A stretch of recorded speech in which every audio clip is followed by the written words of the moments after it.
So, hello, hi, and good morning to all. आज हम करेंगे Newton's third law of motion. Newton's third law of motion. बहुत ही simple है. Newton's third law of motion बहुत ही simple है. बस जानकारी के लिए मैं ये बता दूं कि जो फर्स्ट लॉ, न्यूटन के फर्स्ट लॉ से हमें क्वालिटी ऑफ फोर्स की क्वालिटी के बारे में हमको पता चला. फोर्स की क्वालिटी. उसके बाद सेकेंड लॉ से हमें क्वांटिटी ऑफ फोर्स का जो क्वांटिटी होती है F is equal to mass into acceleration, इसके बारे में हमको जानकारी मिली. और थर्ड लॉ से नेचर ऑफ फोर्स, जो फोर्स का जो नेचर है इसके बारे में हमको जानकारी मिलेगी.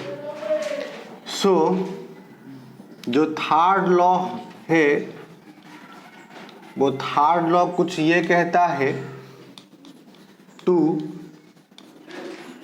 Every action there is an equal and opposite reaction. अगर इसको मैं बहुत ही आसान भाषा में अगर समझाऊं तो ये मैं ऐसा भी लिख सकता हूं, action and reaction force, action and reaction forces are equal and opposite.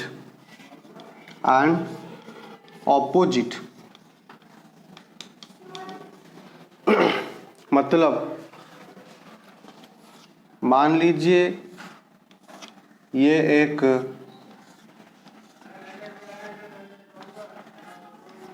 वाल है, ठीक है, और आपने ये जो वाल आप देख रहे हो, आपने इस वाल को हीट किया, ठीक है, आपने इस वाल को हीट किया. मान लीजिए कि आपने 100 न्यूटन फोर्स लगाया इस वाल के ऊपर, तो वाल भी आपके ऊपर सेम अमाउंट का फोर्स लगाएगा, वो भी सेम 100 न्यूटन का होगा और वो ऑपोजिट नेचर का होगा. अगर आपने यहाँ पर प्लस 100 न्यूटन का फोर्स लगाया तो यहाँ पर ये जो वाल जो फोर्स लगाएगी उसका जो नेचर है वो ऑपोजिट नेचर का होगा, नेगेटिव 100 न्यूटन का. ठीक है. सो ये है बहुत ही सिंपल, टू एवरी एक्शन. अभी जैसे आपने वाल के ऊपर जो फोर्स लगाया, अगर इसको मैं नाम दूं एक्शन फोर्स, तो वाल ने जो फोर्स आपके ऊपर लगाया वो हो जाएगा रिएक्शन फोर्स. बात एकदम क्लियर है?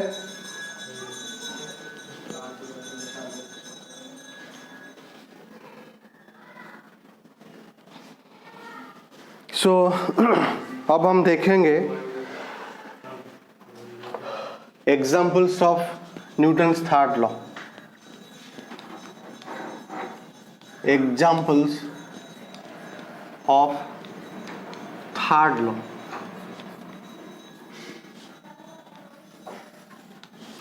तो सबसे पहले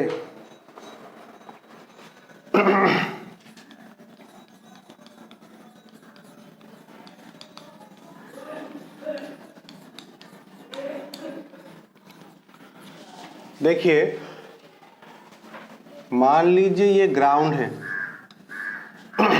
और ये है आपका, ये आपका फुट है, ठीक है, ये आपका फुट, ठीक है। सो दिस इज ग्राउंड और ये है आपका फीट। तो जब हम ग्राउंड के ऊपर चलते हैं तो क्या करते हैं, ग्राउंड के ऊपर एक फोर्स हम लगाते हैं और उस फोर्स को एक्शन फोर्स कहा जाता है।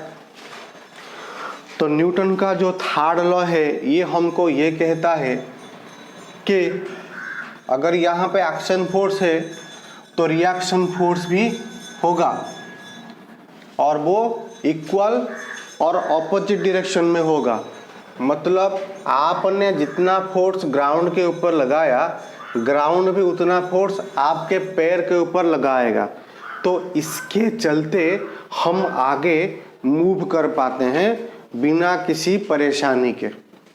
अगर ग्राउंड स्लिपरी होता तो क्या होता, जितना फोर्स हम ग्राउंड पे लगाते वो स्लिपनेस के वजह से सही अमाउंट का फोर्स ग्राउंड के ऊपर नहीं लग पाता, वो फोर्स कम हो जाता और जिसके चलते रिएक्शन फोर्स ग्राउंड हमारे फीट के ऊपर भी बहुत ही कम फोर्स लगाता।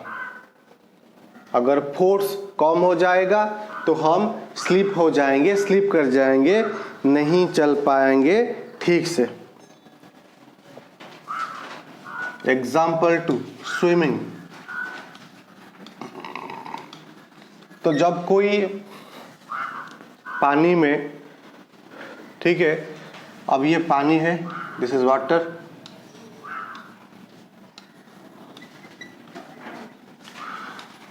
सो अगर वाटर में मान लीजिए ये कोई जो पानी में तैर रहा है, ठीक है। सो जैसे हम पानी में तैरते हैं तो अपने हाथ से पानी को पीछे की तरफ धकेलते हैं। जैसे हम पानी में तैरने के लिए जाते हैं तो अपने हाथ से पानी को पीछे की तरफ धक्का देते हैं या फिर ढकेलते हैं। तो according to Newton's law, action and reaction forces are equal. तो क्या होगा, यहाँ पे जो वाटर है सेम अमाउंट का फोर्स हमारे ऊपर लगाएगा और जिसके चलते हम आगे स्विम करते हुए जाते हैं, ठीक है।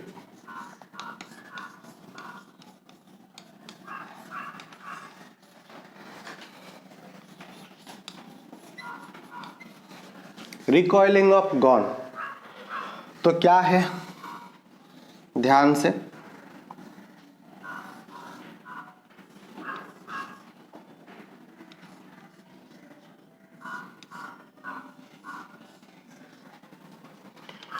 तो मान लीजिए ये एक गन है, ठीक है।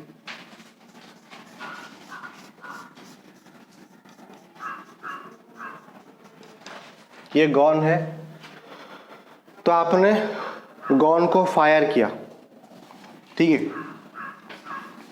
तो जब आप फायर करोगे तो इससे क्या होगा, this is gun and this is bullet.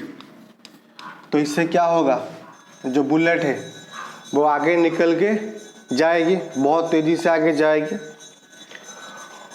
और जैसे ये बंदूक ने बुलेट के ऊपर एक एक्शन फोर्स लगाया और जिसके चलते क्या हुआ, बंदूक ने बुलेट के ऊपर फोर्स लगाया और जिसके चलते ये जो बुलेट है आगे गई। तो बुलेट क्या करेगी, सेम अमाउंट का रिएक्शन फोर्स, सेम अमाउंट का रिएक्शन फोर्स ये क्या करेगी,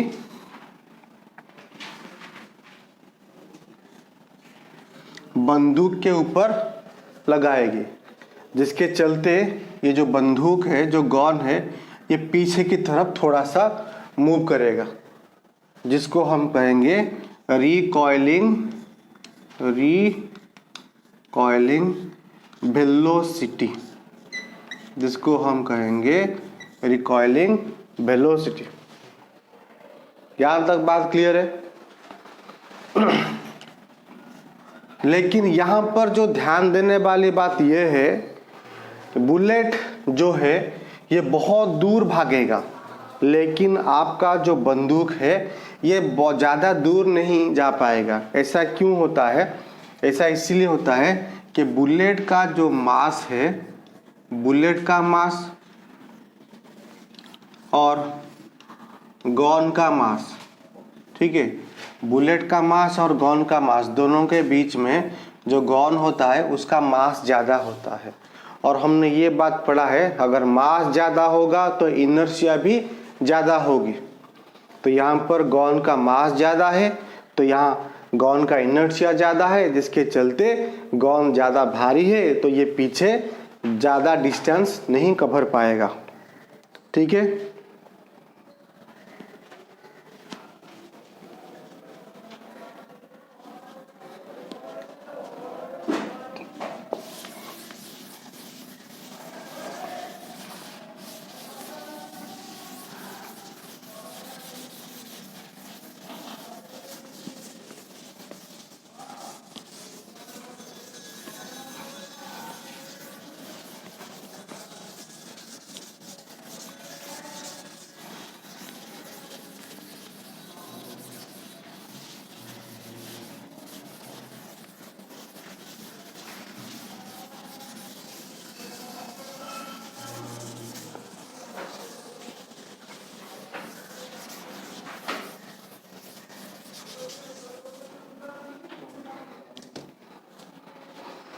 नेक्स्ट एग्जाम्पल हम देखेंगे मैन एंड बोट का।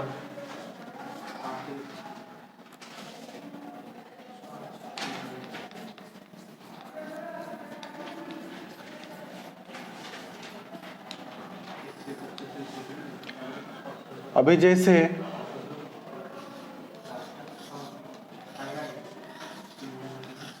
दिस इज वाटर,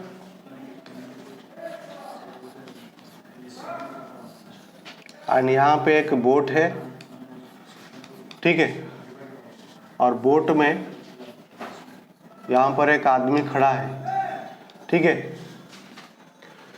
तो दिस इज बैंक, ये रिवर बैंक है ये, ठीक है। तो ये आदमी अभी क्या करेगा, बोट से यहाँ बैंक को छलांग लगाएगा, जंप मारेगा। तो क्या होगा, तो यहाँ से जंप करने के लिए ये आदमी क्या करेगा, बोट के ऊपर फोर्स लगाएगा, ठीक है। ये आदमी इधर आ जाएगा, लेकिन अब इसने जो बोट के ऊपर फोर्स लगाया तो ये बोट किधर जाएगा, बोट पीछे की तरफ चला जाएगा, ठीक है। आदमी ने बोट के ऊपर जो फोर्स लगाया, अगर वो फोर्स एक्शन होगा, आदमी ने बोट के ऊपर जो फोर्स लगाया अगर वो एक्शन होगा, तो बोट ने आदमी के ऊपर जो फोर्स लगाया वो हो जाएगा रिएक्शन फोर्स, वो हो जाएगा रिएक्शन फोर्स, ठीक है। नेक्स्ट,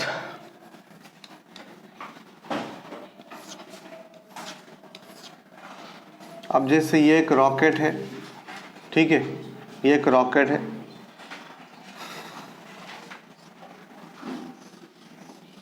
तो रॉकेट के एंड से क्या होता है, यहाँ से हॉट, एकदम hot combustible compressed gas, liquid oxygen, liquid hydrogen और फ्यूल, ये सब जल के ये एंड से, नोजल से बाहर निकलते हैं। बहुत ही हेवी फोर्स के साथ ये कंबस्टिबल गैसेस बाहर निकलते हैं। तो ये गैस क्या होता है, बाहर ऐसे निकला, कंबस्टिबल गैस बाहर निकला। रॉकेट ने गैस के ऊपर अगर एक्शन फोर्स लगाया तो गैस रॉकेट के ऊपर एक रिएक्शन फोर्स लगाएगा, जिसके चलते ये जो रॉकेट है ये ऊपर उड़ना स्टार्ट करेगा, धीरे धीरे ऊपर उड़ना स्टार्ट करेगा। और एक सबसे सिंपल एक्सपेरिमेंट अगर मैं बताऊं तो आप क्या करोगे, एक रबर का कोई पाइप ले लो, इसको आप क्या करो, इसको एकदम राउंड अप करके गार्डन में रख दो और इसका एक एंड आप वाटर टैप से लगा दो।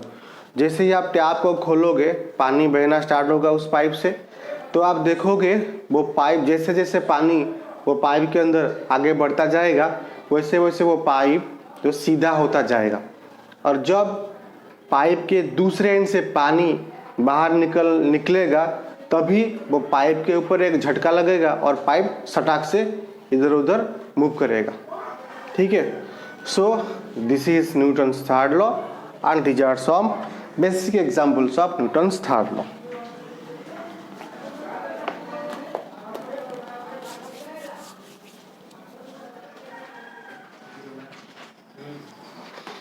अब हम नेक्स्ट देखेंगे न्यूटन्स थर्ड लॉ का एक बहुत ही इम्पोर्टेंट पार्ट। ठीक है,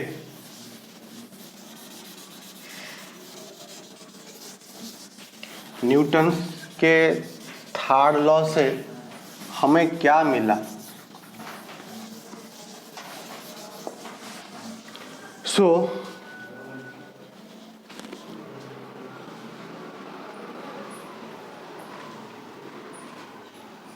law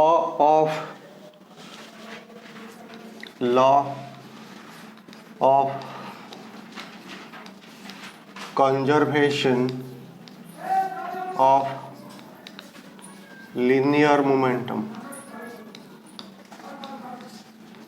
law of conservation of linear momentum।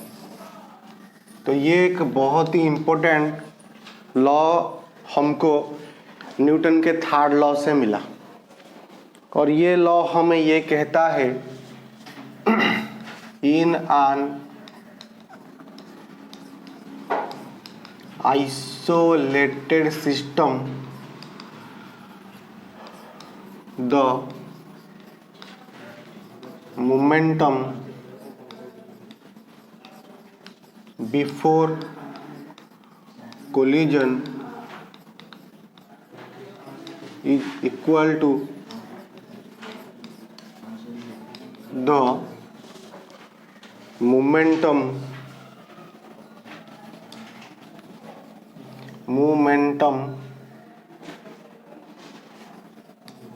is equal to the momentum after collision।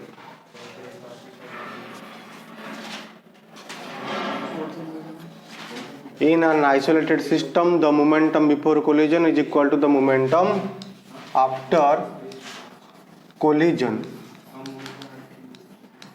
ठीक है, अब क्या है इसका स्टेटमेंट, ये पूछ रहा है अगर मान लीजिए दो ऑब्जेक्ट मूव कर रहे हैं, एक ऑब्जेक्ट ने दूसरे ऑब्जेक्ट को धक्का दिया, टक्कर मारी, तो मोमेंटम एक्सीडेंट से पहले दोनों के पास जितना मोमेंटम था एक्सीडेंट के बाद ही उतना मोमेंटम होगा।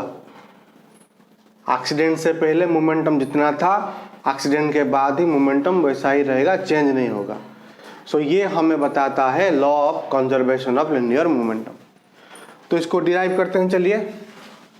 अब मान लीजिए यहाँ पे मैंने एक बॉल लिया और यहाँ पे एक छोटा सा बॉल लिया ऐसे। तो ये जो बड़ा सा बॉल मैंने लिया, अब इसका नाम है, इसका मास है m, और ये जो छोटा सा बॉल है m1 ले लेता हूँ, इसका मास m2 में ले लेता हूँ। सो ये बॉल ऐसे मूव कर रहा है, ये u1 वेलोसिटी के साथ मूव कर रहा है और ये भी मूव कर रहा है आगे u2 वेलोसिटी के साथ अभी मूव कर रहा है। ठीक है, अब मान लीजिए कुछ देर के बाद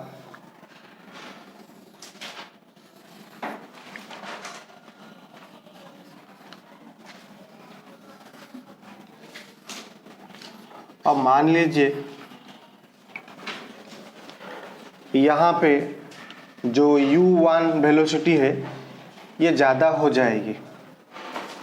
दोनों में से ये बहुत तेज़ी से आगे मूव कर रहा है और ये स्लो, तो ये जो बड़ा वाला बॉल है ये छोटे वाले बॉल को धक्का मारेगी ऐसे। तो क्या होगा, यहाँ पर तो कोलिजन हो गया। ठीक है, यहाँ पर कोलिजन हो गया, ये बॉल ने, बड़े वाले बॉल ने छोटे वाले बॉल के ऊपर एक फोर्स लगाया और छोटे वाले बॉल ने according to Newton's third law छोटे वाले बॉल ने बड़े वाले बॉल के ऊपर एक फोर्स लगाया। अगर एक फोर्स पॉजिटिव होगा तो दूसरा फोर्स नेगेटिव आएगा। ठीक है, और यहाँ पर क्या होगा, अब कोलिजन के बाद दोनों बॉल जो हैं ये मूव करेंगे, मास तो सेम ही रहेगा m1 और m2, तो ये अभी मूव करेगा, ये भी मूव करेगा। अब इसकी जो वेलोसिटी है ये चेंज हो जाएगी, v1 हो जाएगी और इसकी जो वेलोसिटी है आफ्टर कोलिजन v2 हो जाएगी।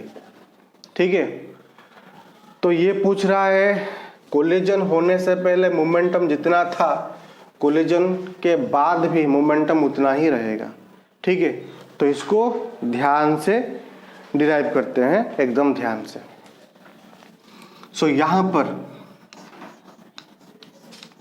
बिफोर कोलिजन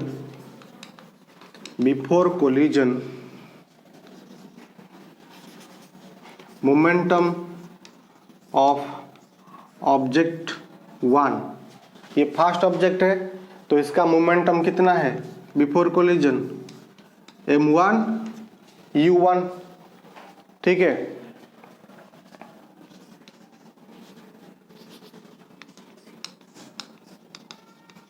आफ्टर कोलिजन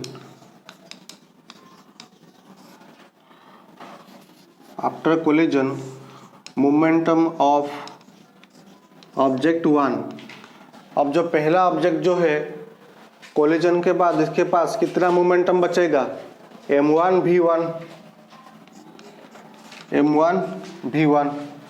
तो मोमेंटम में कितना चेंज हुआ, change in momentum that is equal to p2 minus p1, that is m1 v1 minus m1 u1। अब मान लीजिए दोनों में जो यहाँ पर दोनों में जो टक्कर हुई ये t सेकेंड तक। ठीक है, दोनों में जो टक्कर हुई वो t सेकेंड तक हुई, तो rate of change in momentum that is equal to m1 v1 minus m1 u1 upon t। तो हमको ये मिला। ठीक है, यहाँ तक क्लियर। अब ऑब्जेक्ट 2 के पास हम आते हैं। ठीक है, so before collision momentum of object 2 is equal to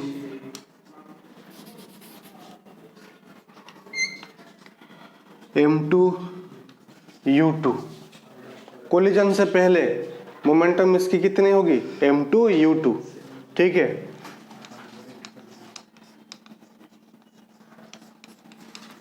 after collision, अब कोलिजन के बाद मोमेंटम कितनी होगी, m2 v2।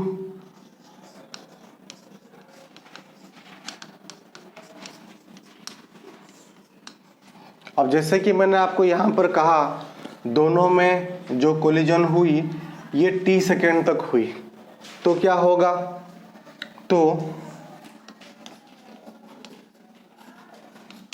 मोमेंटम में कितना बदलाव हुआ, change in momentum is equal to m2v2 minus m2u2। So rate of change in momentum, rate of change in momentum that is equal to m2v2 minus m2u2 upon t। तो हमको ये मिला, ठीक है, तो हमको ये वैल्यू मिला। अब जैसे कि हम जानते हैं कि दोनों ने जो फोर्स लगाया एक दूसरे के ऊपर वो इक्वल था और ऑपोजिट, इक्वल और ऑपोजिट था, ठीक है। तो मैं ऊपर का हिस्सा थोड़ा सा साफ कर देता हूं।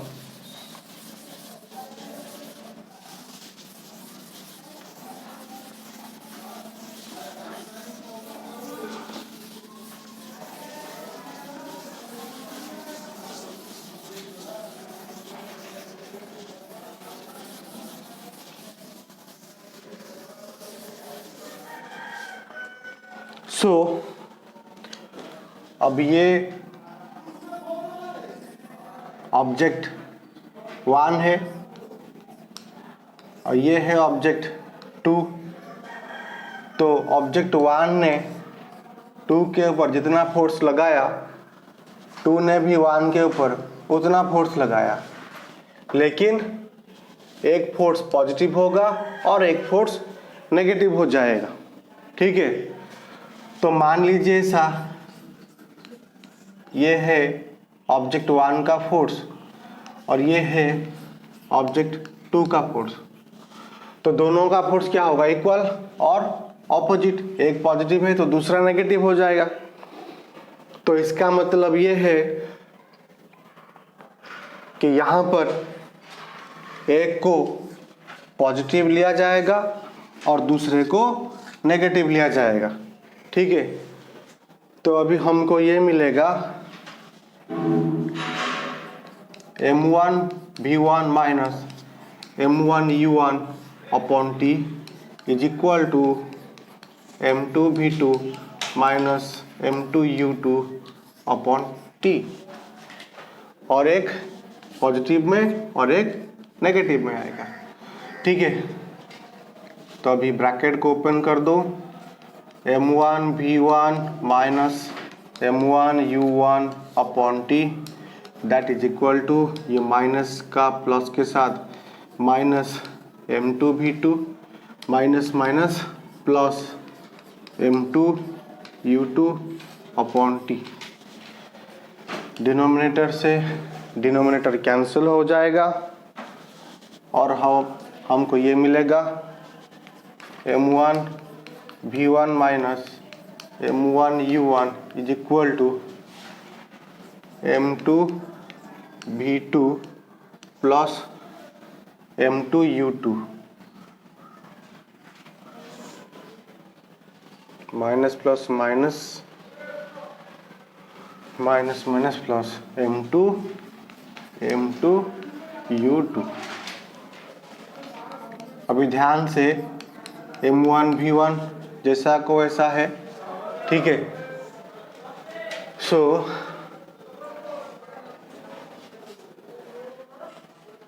m2 v2 माइनस में था, ये माइनस में, ठीक है।